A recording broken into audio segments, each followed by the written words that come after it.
I think the budget is on the right track. Thank you. Resuming debate, the honourable member for Brampton South. Mr. Speaker, I'm rising today to speak on a bill focused on building a strong middle class that will build up our economy, C-29, the Budget Implementation Act 2015, number 2. Budget 2016 is a real plan to do the two things Canadians told us to do, to help them and their families and to grow the economy. I want to take a moment to compliment the Finance Minister and his team's work.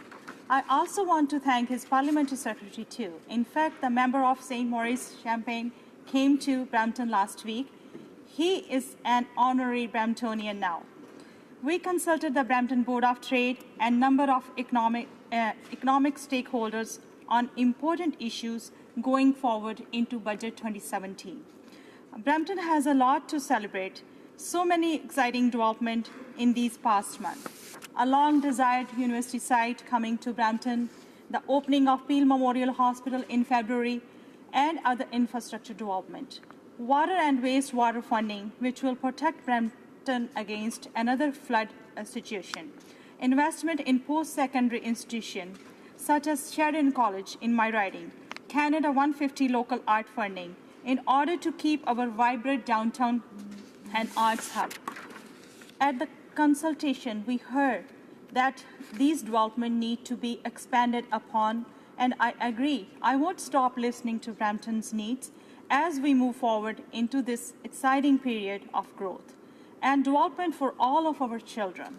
I was pleased to hear at this event last week that many agreed with the fact that there is much ahead. I look forward to engaging in that discussion, building upon Budget 2016 and these measures we are discussing today.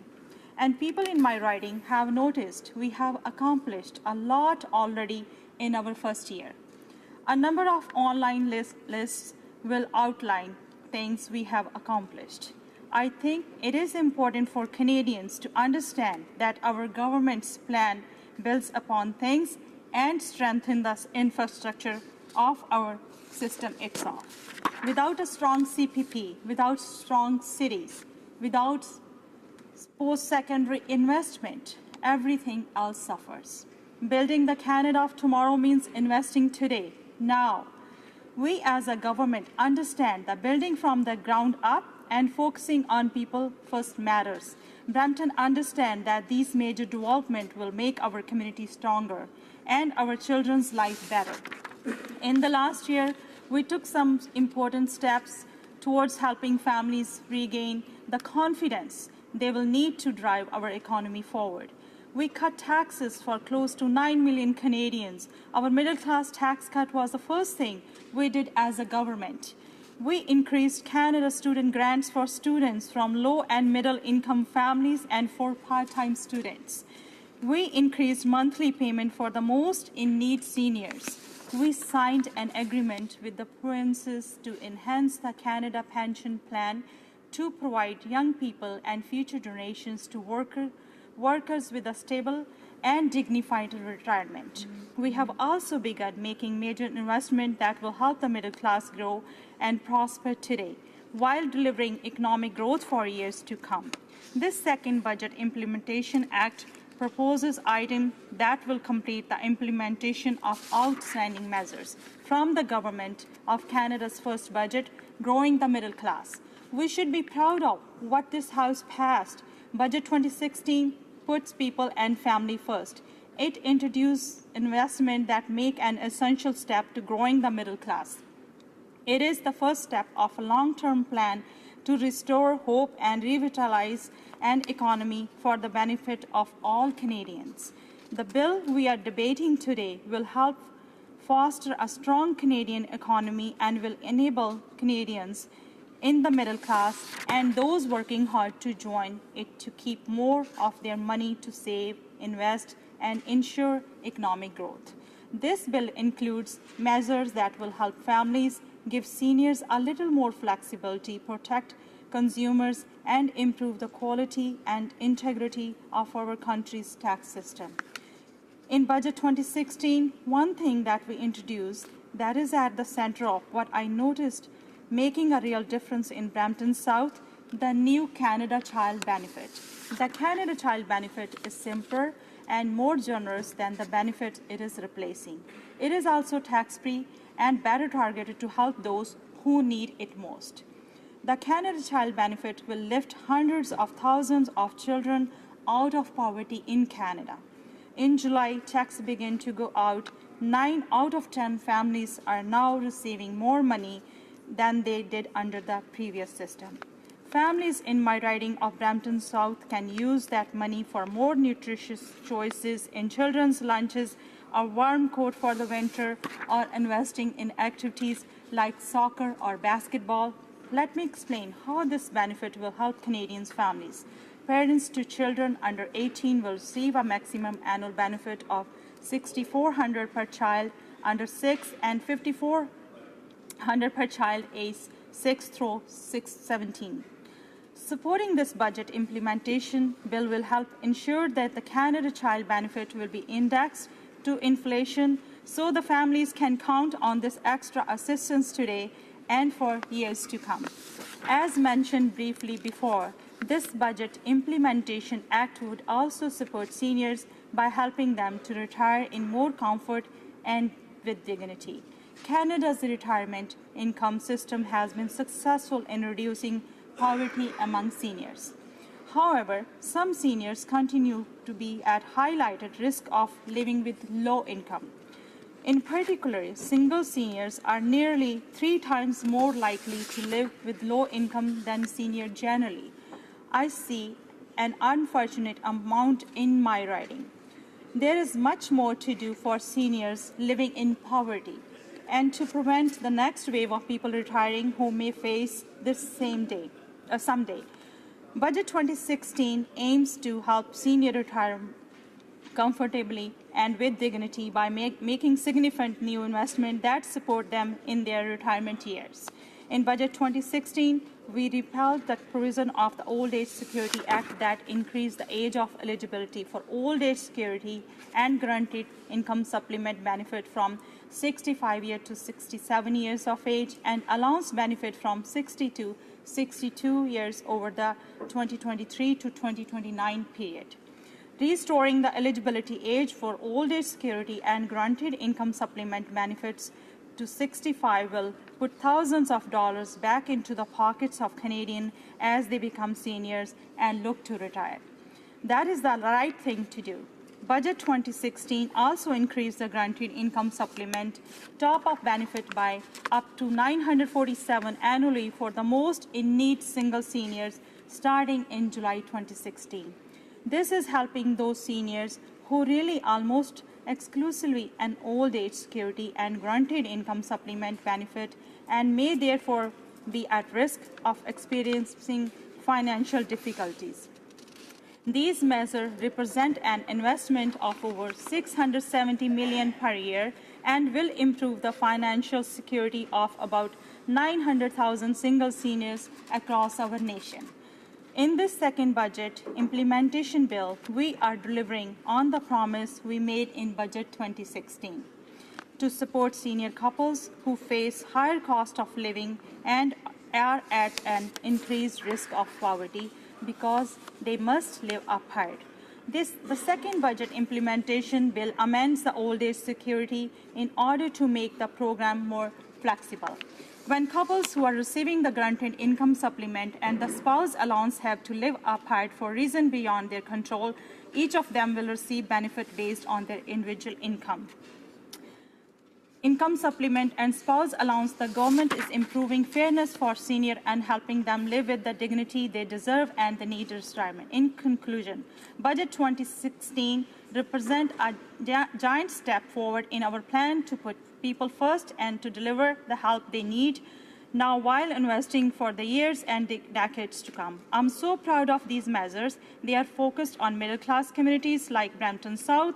That is a model riding for where these benefits make a real difference. We can and must do more and will do more. We can achieve the Canada of the future together. I therefore encourage all members in the House to support this bill. This is a right for Canada. This is a right for families. This is a right for the middle class. Thank you, Mr. Speaker. Questions and comments. The honourable member for Souris Moose Mountain. Thank you, Mr. Speaker, and I thank the member from Brampton South for her comments. I remember back in the days when Brampton actually was a rural part of Canada, but the Liberals' concept of rural Canada today is paved over suburbia. And the reality is that I don't know whether the member was in the House when the member from St. Maurice, Champlain, the Parliamentary Secretary for the Minister of Finance, talked about giving this budget giving increased handouts. Canadians don't want handouts, they want hands up, and they want help. And they want to do that by having this government do things. And our small businesses today, this present government campaigned on lowering small business taxes, which they didn't do. And so these small agriculture industries, our farmers that are out there, are fighting in their businessmen, and they want to see those decreases, and they're not seeing that. So I'm just wondering what this member could say about how you're going to create jobs when small businesses don't have that opportunity to be economically viable. Honourable member for Brampton South. I thank my colleagues for this question. And the real questions the member should be asking about the very different approach between our government's approach and previous government approach. It's the first year we accomplished so much for the middle class and for those working to join it. Example, CCB checks. When everyone received, we are focusing on the middle class. When everyone received the checks, they are just investing in the small businesses. The small businesses, when they are investing in there, our economy is also booming. So, and we are resting out not on a laurel, we are continuing the work to build a Canada that works for everyone. And I'm proud of our government's positive, optimistic approach seen in this bill. Thank you, Mr. Speaker.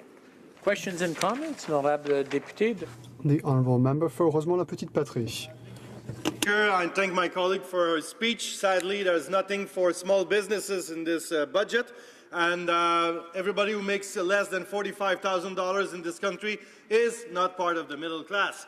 I would like to quote, Mr. Speaker, interesting thing about the time allocation. Not only it prevents business and debate in the House, but it hurts the ability of committees to do their work. Who said that? The Liberal member of Malpeque. And another quote, time limitation is undemocratic and a type of abuse as a rule of the House of Commons. Who said that? The Liberal member of Winnipeg North. So why the Liberals are changing their mind when they are in power? The honourable member for Brampton South. Thanks to my colleague for the question, Mr. Speaker. But today we are focusing on the Bill C-29. This budget implementation bill does a number of important things, including strengthening our tax system, indexing the CCB to inflation, improves EI, and supports seniors. Our government has taken real action. It is a bill that the Minister of Finance and the Parliament Secretary have consulted widely open, and it is working. And I'm hearing a lot from Brampton South and very positive feedback. Thank you, Mr. Speaker. Questions and comments. The honourable member for Cape Breton, Kenso. Thank you very much, Mr. Speaker. And I find it interesting. The NDP, whenever, you know, the benefit of being in this House for 16 years, anniversaries next week, is that you've seen, thank you very much, thank you. We've seen a number of closure motions. Now, the Conservatives talking about closure, 100 times they used it in the last Parliament. But the NDP talking about it, Mr. Speaker, I remember when David Anderson was trying to get the Kyoto Agreement through this House, and the Conservatives were filibustering on the Kyoto Agreement, the ratification. Day after day, a friend of mine, Alexa McDonough, fellow Nova Scotian, she'd get up and she'd hammer David Anderson. When are you getting it done? When are you getting it done? Liberals don't want to do it. They don't want to do it. Get this done. Don't pay any attention to the Conservatives. We call closure. After about 4 weeks of debate, we call closure. There were 13 NDP. Only 6 of them showed up to vote. And the 6 of them voted against closure.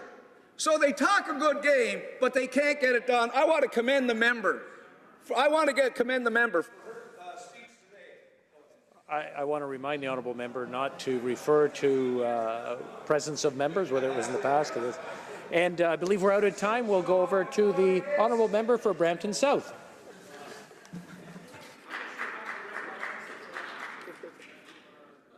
Thank you, Mr. Speaker. The Infrastructure Bank underway will support affordable housing. That is also a big accomplishment for our government, which very much helps people in my riding, Brampton South. The homelessness and mental health issue as our urban area is a serious problem, but we are focusing on middle class and the CCB check, the CPP, for the seniors strengthening the CPP. It is also very helpful in Brampton South in my riding. Thank you, Mr. Speaker. Resuming debate, the honourable member for Sherwood Park, Fort Saskatchewan.